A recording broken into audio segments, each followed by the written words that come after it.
আমাকে বিএনপির নেতা বলতেছেন যে রিকশাওয়ালা কি কোটা বুঝে? রিকশাওয়ালা আপনার চেয়ে ভালো কোটা বুঝে। আপনারা লুটপাট ছাড়া, পাচার ছাড়া দুর্নীতিতে 4 বার চ্যাম্পিয়ন করছেন বাংলাদেশকে। আর আওয়ামী লীগের কথা তো বলাই বাহুল্য, পুরো দেশটা ছিবড়া বানিয়ে তারা এখন পালিয়ে গেছে। এই রাজনৈতিক দলগুলো যারা অষ্টপ্রহর আমাদেরকে জ্ঞান দেয় যে আমরা রাজনীতি বুঝি না, তারা মহা রাজনীতি বুঝে। এখনো তারা বলতেছে যে শেখ হাসিনাকে আসতে দিবে তারা, শেখ হাসিনা আওয়ামী লীগ নির্বাচন করুক, জনগণ নাকি সিদ্ধান্ত নিবে। এটা নাকি আমরা নাকি বলতে পারবো না যে আওয়ামী লীগের বিরুদ্ধে, মানে আওয়ামী লীগের নিষিদ্ধ কিংবা নিবন্ধন বাতিলের দাবি নাকি করা যাবে না, জনগণ নাকি নির্বাচনের মাধ্যমে সিদ্ধান্ত নেবে। আরে ভাই, এখন তো বলতে হয় যে আমরা কি বোকা নাকি? 5 অগাস্টে তো আমরা ইতিমধ্যেই তো এই জনগণ তো আওয়ামী লীগের বিরুদ্ধে রায় দিয়েছে। আওয়ামী লীগের বিরুদ্ধে রায় হচ্ছে আওয়ামী লীগ একটা পলাতক দল, আওয়ামী লীগ বাংলাদেশ থেকে পালিয়ে গেছে, তারা এখন পরিষ্কার ভাবে ভারতের এজেন্ট। আবার নির্বাচনের মাধ্যমে নির্বাচনে এখানে এনে নির্বাচনের মধ্যে দিয়ে আবার আমাদের প্রমাণ করতে হবে যে আমরা আওয়ামী লীগকে চাই না, আমাদেরকে রাজনীতি শেখাতে আসবেন না। আপনারা 36 বছর ফেল করেছেন বলে 36 দিনের আন্দোলন সফল হয়েছে। দ্বিতীয় কথা বলবো যে 21শে ফেব্রুয়ারি আজকের এই, সুতরাং আমাদেরকে 36 বছর এই বর্ষিয়ান রাজনীতিবিদ এইসবের সবক দিবেন না দয়া করে। আমরা আপনাদেরকে রেসপেক্ট করি, কিন্তু সবক দিতে আসবেন না। এই ছাত্র নেতাদের আপনারা কেন ভয় পান আমরা বুঝতে পারি। আপনারা ভয় পান তার কারণ হচ্ছে তাদের সামনে আপনাদের অতীতের ভুলগুলো পরিষ্কার, তারা ইতিহাস পড়েছে, তারা খোঁজ নিয়ে দেখেন। এই 5 তারিখের আগে এই নাহিদকে আপনারা এই পত্রিকাওয়ালারা চিনতেন না। আপনারা জিজ্ঞেস করেছিলেন নাহিদ কি জঙ্গি নাকি, এটা আমাদেরকে তা প্রমাণ দিতে হয়েছে, সার্টিফিকেট দিতে হয়েছে না নাহিদ জঙ্গি না, মাহফুজ জঙ্গি না। আপনারা খোঁজ দেন নাই, অথচ এই ঢাকা বিশ্ববিদ্যালয়ের বুকের মধ্যে তারা বসে বসে এই বাংলাদেশের ইতিহাস নিয়ে পড়াশোনা করেছে, আপনারা একটা খোঁজ দেন নাই। তো ঢাকা বিশ্ববিদ্যালয়ের ছাত্ররা পড়াশোনা করছে, বাংলাদেশের ইতিহাস নিয়ে পড়ছে, এই খোঁজ আপনাদের কাছে নাই। সারা বাংলাদেশের মানুষের ছাত্রদেরকে আপনারা কিভাবে চিনবেন? চিনতে পারবেন না।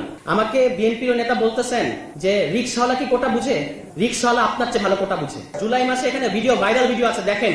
রিকশাওয়ালা বলেছে যে আমি রিকশাওয়ালা, আমার ছেলেও কি রিকশাওয়ালা থাকবে নাকি? এখানে আমরা কোটা থাকতে দিব না। রিকশাওয়ালা আপনার চেয়ে বেশি কোটা বুঝে, এবং আপনারা খালি বুঝেন নির্বাচনী একমাত্র আন্দোলন, আর কোনো বাকি আন্দোলন নেই। চাকরির ইস্যু একটা অত্যন্ত গুরুত্বপূর্ণ ইস্যু। আপনারা লুটপাট ছাড়া, পাচার ছাড়া দুর্নীতিতে 4 বার চ্যাম্পিয়ন করছেন বাংলাদেশকে। আর আওয়ামী লীগের কথা তো বলাই বাহুল্য, পুরো দেশটা ছিবড়া বানিয়ে তারা এখন পালিয়ে গেছে। আপনারা পাচার ছাড়া, দুর্নীতি ছাড়া বাংলাদেশ আর কিছু উপহার দিতে পারেন নাই। আমাদের দেশের ছেলেরা, আমাদের দেশের তরুণরা কিভাবে, তারা কি করে তারা খাবে? তারা কি চাকরি করবে না? ঠিক আছে, চাকরি সবার চাকরি করতে হবে না, তাহলে আপনি তাকে উদ্যোক্তার কোনো ইনসেন্টিভ দিচ্ছেন? কোনো ইনসেন্টিভ তারা দেন নাই আমাদের তরুণদেরকে, তাহলে তারা চাকরি আন্দোলন করবে না? আপনাদের নির্বাচনের পিছনে কি আপনাদের পিছিয়ে গিয়ে দাঁড়াবে এবং তারপর আপনারা আবার ক্ষমতায় এসে আমাদের সাথে জুলুম করবেন? এই কারণে আপনাদের নির্বাচনের দাবিতে আন্দোলনে জনগণ সাড়া দেয় না। এই কারণে আপনারা 7 জানুয়ারিতে ফেল করছেন। স্বীকার করেন আপনারা কেন 7 জানুয়ারির আগে যে দামি নির্বাচনের কথা আমরা বলি, আপনারা তো দামি আন্দোলন করেছেন। আপনারা দামি আন্দোলন করেছেন যে স্যাংশন দিবে আমেরিকা, এবং সেই স্যাংশনের ইয়েতে এখানে আওয়ামী লীগ করে যাবে, তারপর সুষ্ঠু নির্বাচন হবে। এবং আপনারা পরে অভিযোগ করেছেন যে ঢাকা শহরের মানুষজনরা আমাদেরকে টিকিট খুলে দেয়নি, আমাদের নেতাকর্মীরা দৌড় খাইছে, এবং ঢাকা শহরের মানুষের এত খারাপ যে তারা আসলে আমাদেরকে টিকিট খুলে দেয়নি। দিবে না তো আপনাদেরকে টিকিট খুলে, কারণ আপনারা তো তার জন্য আন্দোলন করতেছেন না।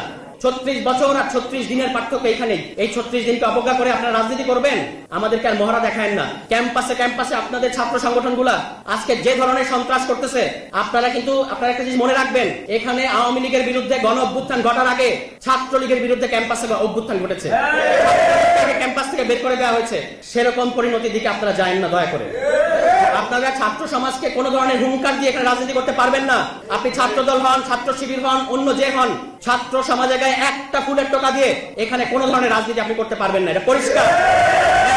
আছে আপনারা কিন্তু আওয়ামী লীগ হওয়ার চেষ্টা করেন না, কারণ আওয়ামী লীগ হচ্ছে অত্যাচারের একটা সিলিং, ওই সিলিং আর আপনারা পৌঁছাতে পারবেন না। এর চেয়ে দুর্বল হবেন, এর চেয়ে দুর্বল হয়ে কিন্তু পারবেন না। ফু দিয়ে উড়িয়ে দিবে বাংলাদেশের জনগণ, আপনাদেরকে বাংলাদেশের জনগণ। সুতরাং যদি রাজনীতি করতে হয় জনগণের অধীন থেকে রাজনীতি করেন, জনগণকে হুঁশিয়ার করবেন না, জনগণের অত্যাচার করবেন না, জনগণকে কোন ধরনের। প্রতিদিন আপনারা চাঁদাবাজি করতেছেন, প্রতিদিন এই প্রতিদিনের চাঁদাবাজি খবর জনগণের নাবিশ্বাস উঠতেছে, এবং আপনারা একটা খুব ভালো মজা পাইছেন যে এখানে এই সরকারকে প্রত্যেকটা মুহূর্তে, প্রত্যেকটা পদে পদে কাজে বাধা দিচ্ছেন, প্রোক্লেমেশন করতে দিচ্ছেন না, সংবিধান করতে দিচ্ছেন না, রাষ্ট্রপতি পদে করতে দিচ্ছেন না। অন্যদিকে দোষ সব চাপাচ্ছেন ছাত্রদের ঘাড়ে, যে ছাত্রদের কারণে এই এরকম হচ্ছে। আপনাদের এর চেয়ে মজার মডেল আর হয় না। নির্বাচিত হয়ে ক্ষমতায় আসার আগেই আপনারা আসলে ক্ষমতায় চলে গেছেন, হচ্ছে না।